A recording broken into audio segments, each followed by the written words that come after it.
হরে কৃষ্ণ।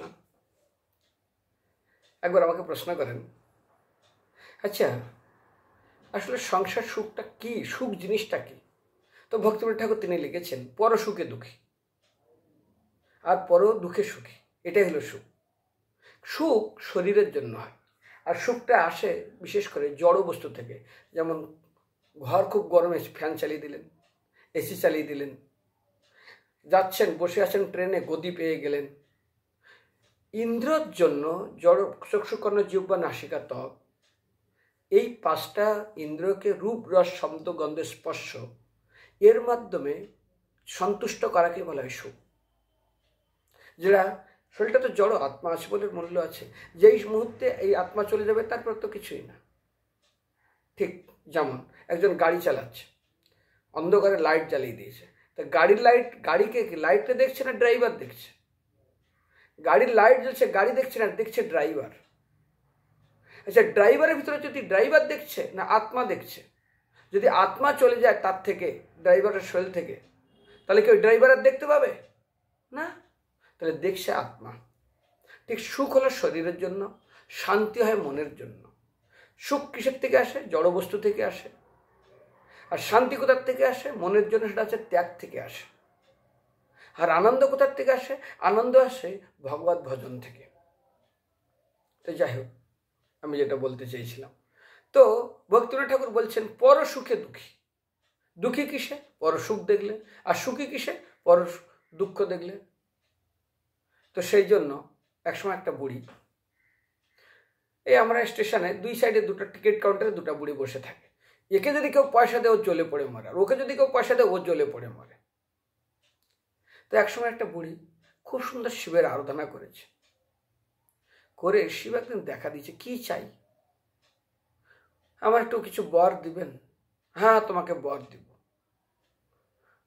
কি বর দেবেন? তুমি যা চাইবে তাই দিব। ঠিক আছে, তাহলে আমি যা চাইবো তাই পেয়ে যাবো? বলে হ্যাঁ, তুমি যা চাইবে তাই পাবে। ঠিক আছে, তাই হোক, কিন্তু শোনো, শিবজি বলছে শোনো, তুমি যা চাইবে তাই পাবে, কিন্তু একটা জিনিস মনে রাখো। বলে কি মনে রাখবো? তোমার যে সবচেয়ে শত্রু তার কিন্তু ডাবল হবে, হয় হোক না, তাতে কি কোনো চিন্তা করেনি। ব্যাস, পাশে ওই যে বুড়ি ভিক্ষা করে ওর ঝোপড়িপট্টি আমার জন্য একতলা বিল্ডিং হয়ে যায়। আরে সকাল উঠে দেখে ওর দুতলা বিল্ডিং হয়েছে। আমি তপস্যা করলাম, আমি এত কিছু করলাম, আমি শিবের মাথায় জল ঢালাম, ওর 2তলা বিল্ডিং, আমার 4তলা বিল্ডিং হয়ে যাক, এর 8তলা হয়ে গেছে, আরও কষ্ট পাচ্ছে। চিন্তা করছে কি করা যায়, কি করে ওকে শাসন করে। হ্যাঁ, মনে পড়ছে, হে ভগবান আমার এক চোখ কানা করে দাও। যেই এক চোখ কানা করেছে, ওই পাশের বুড়ির 2 চোখ কানা হয়ে গেছে। আরে বাবা, মহা ফিস্ট, মহা কিছু শুরু হয়ে গেছে। সেরকমই হয়, বিশেষ করে বিবাহের আগে। আশীর্বাদী থেকে শুরু করে গুরুজনদেরকে সাক্ষী রেখে, অগ্নি সাক্ষী করে, ধাত্রী সাক্ষী রেখে, বেদ সাক্ষী রেখে অনেক কিছু করে বিবাহ দেয়। তাদের ভিতরে খুব সুন্দর সম্পর্ক হয়। এর সুখে ও সুখী, ওর দুঃখে ও দুঃখী, সুখে দুঃখে সমকৃতা, লাভালুভ জয়া জয়। যাই হোক না কেন, দুজনে একদম ছায়ার মতন। যেমন ছায়া আমার থেকে আমি আলাদা করতে পারবো না, ঠিক সেরকমই যদি শত্রু আগুন লেগে যায়, তারপর যদি ডিভোর্স হয়ে যায়, ও যদি সুখে থাকে জ্বলে পড়ে মরে, রে যদি সুখে থাকে ঠিক ও জ্বলে পড়ে মরে। যেমন একটা কুকুর রাস্তা দিয়ে যাচ্ছে, আর একটা কুকুর এমনি সহ্য করতে পারে না। একটা গরু যাক, অন্য গরু গিয়ে তাকে মাথায় তাকে গিয়ে গুঁতো মারবে না, কিন্তু কুকুরের বেলা এটা হবে। কিন্তু কাকের বেলা আলাদা। দেখবেন কাক, একটা কাকের বিপদ হোক, হাজারো কাক এসে তাকে সাহায্য করবে। মুরগি একটু খাওয়ার পর সবাইকে ভাগ করে খাবে। কাক কিন্তু কাকড়া কি করে? কাকড়া ঢাকনা থাকে না। একটা কাকড়া যখন উপরে উঠে যেতে থাকে, 10টা কাকড়া ঠ্যাং ধরে নিচে নামে নাম। তো এটাই হলো আমাদের সংসার জীবনের সুখ। যখন কারো সুখ দেখবো জ্বলে পড়ে মরবো, আর যখন দুঃখ দেখবো, সুখ দেখবো তখন জ্বলে পড়ে, দুঃখ দেখবো আনন্দ পাবো। একসময় ঘটনা ঘটেছিল, বিবাহ হয়েছে, শাশুড়ি বৌমার ঠোকাঠুকি লাগে, ছেলে তো চাকরিতে যায়। তো একসময় ছেলে আর বৌমা ঘুরতে গেছে, বর্ষায় স্লিপ করে এমনভাবে পড়েছে, ছেলের হাত পা ছিলে গেছে, কিন্তু বৌমার এত লেগেছে, ছাল চামড়া উঠেছে, তার থেকে ছেলেরও লেগেছে, তার হাঁটুমাটা। দুজন গেটে এসে বলছে, মা মা, মাথায় পটি বাঁধা, হাতে পটি বাঁধা, এই বাঁধা। আরে কি হয়েছে বাবা, তোর কি হয়েছে, এই হয়েছে সেই হয়েছে, খুব একদম মা একদম দুঃখে জর্জরিত। বৌমার কি হয়েছে? আর বলো না, দেখে বৌমার খুব লেগেছে। শোনা মাত্রই মা দৌড়ে ঘরের ভিতরে চলে গেছে, একটা আগরবাতি নিয়েছে, ভগবানকে দেখাচ্ছে, হে ভগবান, যা জ্বালান জ্বালিয়েছে, তুমি এইবার আমার মুখ ফিরে তাকাইছ, ঠিক হয়েছে, হোক। দুঃখের বিষয়, ওই শব্দ এমন জোরে বলছে বুড়ি ক্রোধে, বাইরের থেকে বৌমা শুনছে, ঠিক হয়েছে, এখন বিছানায় থাকুক, বিছানায় পড়ুক, এই হোক, আমার যা জ্বালাচ্ছে না, এরম দুঃখ করে বৌমা শুনেছে, চুপচাপ রয়ে গেছে। একদিন ঘটনাক্রমে শাশুড়ি সাবান দিতে বাথরুমে পড়েছে কোমোটের উপরে, এমন লাগা লেগেছে ওখান থেকে উঠতে পারছে না। মা যায়, বৌমা বৌমা করে চিল্লাচ্ছে। শাশুড়ি বলছে, বৌমা, ইনি শুনছেন, বৌমা কি হয়েছে মা, কি হয়েছে? খুব অনুভূতি, মাজা ভেঙে গেল, আমি উঠতে পারছি না, আমার মনে হয় হাড় ভেঙে গেল, এই হয়ে গেল সেই হয়ে গেল, তুমি তাড়াতাড়ি। আগে তো কাঠের দরজা ছিল, এখন প্লাস্টিকের দরজা, ধাক্কা মারলে ভেঙে যায়। ধাক্কা মেরেছে, মেরে দেখে পড়ে আছে এইভাবে এইভাবে। বলে, দাঁড়াও মা, আমি কাপড় নিয়ে আসি। কাপড় নিয়ে আসতে গিয়ে আগে আগরবাতি নিয়েছে, নিয়ে চলে গেছে। ভগবান, এইবার বুঝুক কেমন লাগে, আমার বেলায় প্রদীপ দেখানো, ঠিক বিচার করেছ, ভুগুক। এটাই হলো সংসারের সুখ। যেমন বিয়ের আগে যখন ছেলে মেয়ের প্রেম হয়, একজন আরেকজনকে দেখার জন্য কত উদ্গ্রীব হয়ে থাকে, আর বিয়ের পরে যদি ডিভোর্স হয়, সামনাসামনি পড়ে যেন চিরশত্রু, চক্ষুশূল করে মুখটা কিভাবে ঘুরিয়ে, যেমন দুর্গন্ধ পেলে যেমন আমরা নাক ঘুরিয়ে নিই। এটাই কি সংসারের দৃশ্য? এই জন্য বর্তমান সমাজে আমি অনেক সময় দৃষ্টান্ত দিই, বর্তমান সমাজে প্রেম ছাড়া তো কিছু নেই।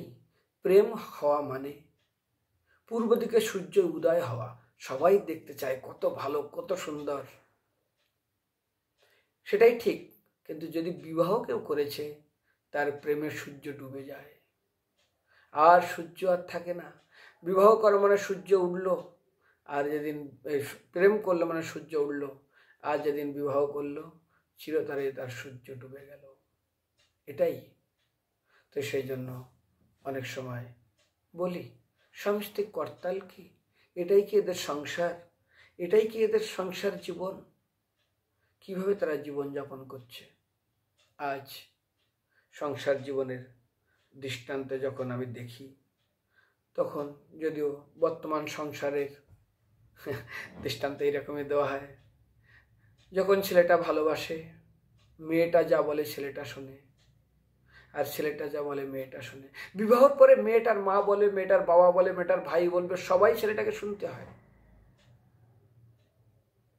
আর এখন আরেকটু পাল্টেই গেছে, বিয়ের পরে ছেলেটা যা বলে মেয়েটা শুনে প্রথম মাসে, দ্বিতীয় মাসে মেয়েটা যা বলে ছেলেটা শুনে, তৃতীয় মাসে দুজন দুজনকে বলে, দুজন দুজনকে ইনকাম করে, দুজনেই কাজে যায়, কে কারটা শুনবে, কে কারটা বলবে। চতুর্থ মাসে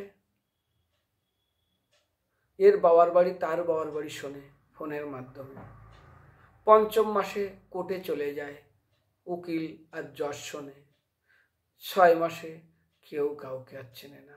যদি সামনাসামনি হয়েও যায়, যে প্রাণনাথ ছিল, কেন বিয়ের আগে প্রাণনাথ থাকে, বিয়ের পরে স্ত্রীর কাছে স্বামী নাথ হয়, আর যখন রিটায়ার লাইফ আর ইনকাম করতে পারে না, তখন স্বামী অনাথে দাঁড়িয়ে যায়। আর স্বামীর কাছে স্ত্রী হয় চন্দ্রমুখ, পূর্ণিমার চাঁদ, কত সুন্দর লাগে। বিয়ের পরে চন্দ্রমুখী নয় সূরজমুখী হতে থাকে, বৃদ্ধ বয়স অনেক সময় জ্বালামুখী হতে থাকে। এটাই কি সংসারের দৃশ্য? নাথ প্রাণনাথ অনাথে পরিণত হয়ে যায়, প্রায় দেখা যায়। সেই জন্য বিবাহের দৃষ্টান্তকে দিয়ে আমি অনেক সময় বলি, প্রত্যেকটা গৃহস্থের বর্তমান জীবন হলো নিউজ পেপার। নিউজ পেপার মানে জানেন কি জানি না, কারেন্ট পেপার, আজকের কি তাজা খবর, সবাই খুব যত্ন সহকারে পড়ে, সবাই খুব মন দিয়ে পড়ে। বর্তমান জীবন নিউজ পেপার, ভবিষ্যৎ জীবন কোশ্চেন পেপার, কোথায় যাব, কোথায় খাবো, কোথায় কি করব। অতীত জীবন ওয়েস্ট পেপার। আপনি কত কষ্ট করেছেন, কি করেছেন, কত কি খবর ছিল, কি খাস খবর ছিল, কেউ দেখতে চায় না পুরানো খবর।